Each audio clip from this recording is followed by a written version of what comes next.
जात शोधायची नाही हाके साहेब, इथं जात शोधण्याचा प्रश्न आहे, कोण कोणाच्या नजीकचा आहे हा प्रश्न आहे हाके साहेब. ज्या पद्धतीनं, मग मला एक गोष्ट सांगा, जर जात शोधायची नाहीये तर मग एक गोष्ट सांगा की का बरं त्या संतोष देशमुखच्या अपहरणानंतर जवळपास 4 तास त्याचा भाऊ ज्याला फोन करत होता धनंजय देशमुख, त्यावेळेला तिथल्या अधिकाऱ्यांनी साधी FIR घेतली नाही का बरं, त्याचा शोध घेतला नाही का?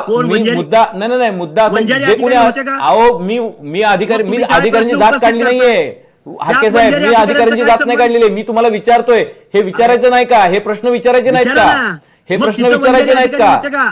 नाही हे प्रश्न विचारायचे नाहीत का? आपण हे प्रश्न नाही विचारायचे का की एसपींनी त्याच्यावरती का तातडीनं कारवाई केली नाही? आता आपण याच्यामध्ये एसपींची थोडी जात शोधतोय, प्रश्न असा आहे याच्यामध्ये की तुम्ही काउंटर मोर्चे काढल्यामुळे प्रश्न तयार होतोय. काउंटर मोर्चाचं माझं रिझन असं होतं की एका कम्युनिटीला जी तुमची मोडस ऑपरेंडिटी आहे की ही लोक आता काल परवा तो म्हणा हे इराणी लोक तिथं आलेत, सोशल मीडियावर म्हणतात की इंग्रजांच्या अवलादी आहेत या. मग एका कम्युनिटीला शाळेच्या ठिकाणी, सार्वजनिक ठिकाणी, वेगवेगळ्या महाविद्यालयांमध्ये, वेगवेगळ्या ऑफिसेसमध्ये आंधळे आडनावाचा माणूस आला, दराडे नावाचा माणूस आला, सांगळे नावाचा माणूस आला. लोक भयभीत आहेत. मला 100, 150, 200 कॉल दिवसभरामध्ये, अर्ध्या दिवसभरामध्ये मला कॉल आले, सर आमच्या जातीला टार्गेट केलं जाते, सर आमच्या समाजाला टार्गेट. अरे आरोपीचं कुठल्या माणसानं समर्थन केलं की तुम्ही त्या कम्युनिटीला टार्गेट करताय? आणि हा निरेट स्वर्गीय संतोष देशमुखाच्या हत्येनंतर नाही झाला, याला पार्श्वभूमी 1.5-2 वर्षांची आहे की अशा कम्युनिटीनं टार्गेट केलं गेलं. आता हे वंजारी समाजाचं सोडा, स्वर्गीय संतोष देशमुखांच्या हत्येच्या अगोदर धनगर समाजाच्या तरुणाला नाक घासायला लावलंय, जमिनीवर नाक घासून माफी मागायला लावली, त्यानं कमेंट केली फक्त ओबीसी आरक्षणाच्या बाजूनं. नाभिक समाजाच्या घरावर हल्ले केले गेले. मी त्या माणसांच्या संरक्षणासाठी पुढे यायचं नाही. अरे आरोपीला फाशी द्या ना. लक्ष्मण हाकेने अडवलं का? कुठं आरोपीचं समर्थन केलं, त्याच्या कृत्याचं समर्थन केलं? त्याला फाशी द्या ना, सर्वात जास्तीत जास्त शिक्षा द्या.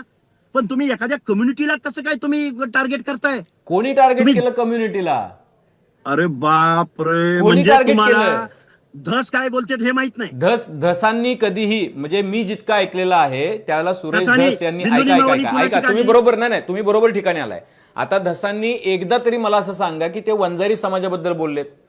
मला असं दाखवा उदाहरण, आपण धसांना इथं या प्लॅटफॉर्मवर आणू आणि तुमच्या समोर बसू की धसांनी एकदा कुठल्या तरी कम्युनिटी बद्दल केलेलं वक्तव्य. कारण अशा पद्धतीचं वक्तव्य जर जातीय कोणी केलेलं असेल आणि संतोष देशमुखांच्या हत्येमध्ये जर कोणी जातीय राजकारण आणत असेल तर त्याला एक्सपोज करणं जसं तुमचं काम आहे तसं आमचं पण काम आहे. तुम्ही आम्हाला ती कमेंट दाखवा, आम्ही धसांना इथं बोलवून प्रश्न विचारतो. बर, धस साहेबांनी मग रोस्टर कशासाठी काढला बिंदू निमावली? रोस्टर यासाठी काढला कारण जिथं ओपनच्या जागा आहे, हा त्यांचा दावा आहे, आमचा दावा नाहीये. जिथं ओपनच्या जागा आहेत तिथे सुद्धा काही विशिष्ट बाकीच्या सगळ्या लोकांना त्यांनी आणून बसवलं म्हणून त्यांनी काढला. बोलू का अभिजितजी? अभिजितजी बोलू का? तुम्ही काही ठरवून आलाय का? अहो मी कशाला, तुम्ही ठरवून आलाय, तुम्ही म्हणला मी काढला. येस, मी ओबीसी समाजाला तुम्ही टार्गेट करता हे ठरवून आलोय. तुम्ही ऐका, नाही आता मला ऐका. तुम्ही जे म्हणालात ना टार्गेट करता ओबीसीना, हे चुकीचं आहे हाके साहेब. ज्या वेळेला मराठा आरक्षणाचा प्रश्न पेटला होता ना, नाही पूर्ण ऐका आता. ज्या वेळेला मराठा आरक्षणाचा प्रश्न पेटला होता त्यावेळेला मराठा आरक्षण अशा पद्धतीनं ओबीसींना देता येत नाही, हे कायद्यानिशी चुकीचं आहे. हे सुद्धा अगदी सगळ्या तज्ञांना बोलवून आम्ही इथंच सांगितलं होतं, इथंच याच प्लॅटफॉर्मवर सांगितलं होतं. त्यावेळेला आम्ही तुम्हाला पण बोलवलं होतं. त्यामुळे तुम्ही असं वक्तव्य करणं फार आश्चर्यजनक आहे हाके साहेब. अरे मग माझं उत्तर ऐकत नाही ना तुम्ही? ऐकतो ना मी, तुमचं ऐकायला बसलोय, बोला. मग सुरेश धस यांनी आंधळे कोण आहे, दराडे कोण आहे, म्हणजे काय तुम्हाला बोलायचंय त्यामधून? काय बोलायचंय त्यामधून त्यांना? बर, हे एक झालं.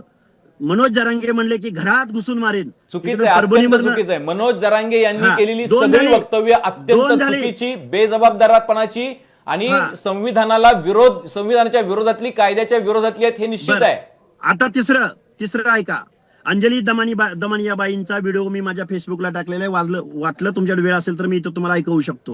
त्यांनी असं बोलल्या की मी तिथं गेल्यानंतर मला असं बघायला मिळालं की इथं वंजारी समाजाचेच सगळे अधिकारी आणलेले आहेत. ऐका बरं का. गोपीनाथ मुंडेंच्या कालावधीमध्ये पोलीस डिपार्टमेंटमध्ये वेगवेगळ्या प्रशासनामध्ये माणसं घुसवली गेली. तुम्हाला मी व्हिडिओ पाठवतो, माझ्या पदरचा एक शब्द सुद्धा उलटा पलटा बोलणार.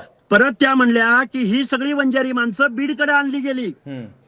वर्णन बघा त्यांचं काय आहे. हम्म, ती माणसं बीडकडे आणली गेली हम्म, आणि बीडकडे आणून मग ह्या अधिकाऱ्यांच्याकडून इतर माणसांचा एखादा प्रश्न गेला तर या माणसांना न्याय मिळणारच नाही. मी हाय असं वाक्य तुमच्या समोर बोलतो, मी तुमच्याकडे व्हिडिओ पाठवतो. हम्म. मग असं म्हणल्यानंतर एखादी कम्युनिटी आरोपीच्या पिंजऱ्यात उभी राहत नाही? तुम्ही मला सांगा. तुम्ही तुमचा मोर्चा हा दमानी यांच्या विरोधातला आहे का नेमका कोणाच्या विरोधातला आहे?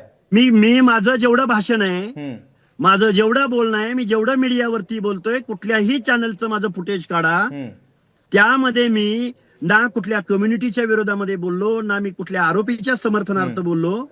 मी फक्त एकच माझं पहिल्या दिवसापासून सांगणं आहे की एखाद्या कम्युनिटीला किंवा एखाद्या आरोपीला जातपात नसते. त्या आरोपींच्या आडनावावरनं त्याची जात शोधू नका, जातीला आरोपी ठरवू नका.